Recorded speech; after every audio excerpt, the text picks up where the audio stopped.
Детский сад «Теремок» уже почти готов принять детей. Строительство дошкольного объекта практически завершено. Осталось установить оборудование, завести предметы быта, интерьера, обустроить актовый зал, поставить интерактивные доски и все. По мере необходимости, в случае каких-то там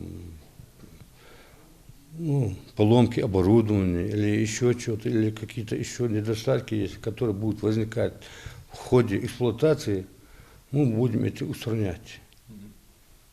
Это в рамках договоренности, да? Это как гарантийный срок при заключении договора идет там до 5 лет. Обслуживание. Да, обслуживание там по вине заказчика, который произошел. Недостатки мы должны устранять. По вине подрядчика, которые были недостатки. Строительство детского сада было начато в декабре прошлого года. Дошкольное учреждение позволит принять 120 детей, к имеющимся 140. Ведь старое здание, соседствующее с новым, будет функционировать по-прежнему. Ко всему прочему, это дополнительные рабочие места. Садик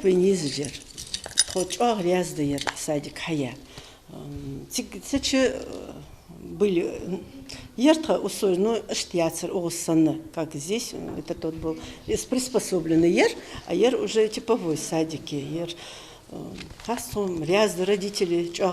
родители же. Кто в Теремочке живет, пока никто. Объект планируется ввести в эксплуатацию до конца текущего года. Здание возвела подрядная организация «Аргос», заказчик Министерства строительства Республики Ингушетия. Один из 13 садов, которые Минстрой Ингушетии строит, является заказчиком строительства, и мы должны ввести до конца текущего года. Это реализуется в рамках федеральных мероприятий по обеспечению местами детей в возрасте от 3 до 7 лет. Контрактная стоимость объекта составляет 138 миллионов рублей. Уже вы сами убедитесь, строительная готовность уже почти 100%. Осталась лишь установка оборудования, ТХ, технологическое оборудование. При этом сроки позволяют, в ближайшее время оборудование также будет установлено, будет получено ЗОС и ввод объекта в эксплуатацию. Ход проводимых работ держит на особом контроле и глава региона Махмуд Али Калиматов. Посещая строительные площадки, он не раз отмечал: главное в этом деле качество, ведь все делается для детей. Адам Мережков, Сулейман Костоев, Новости 24.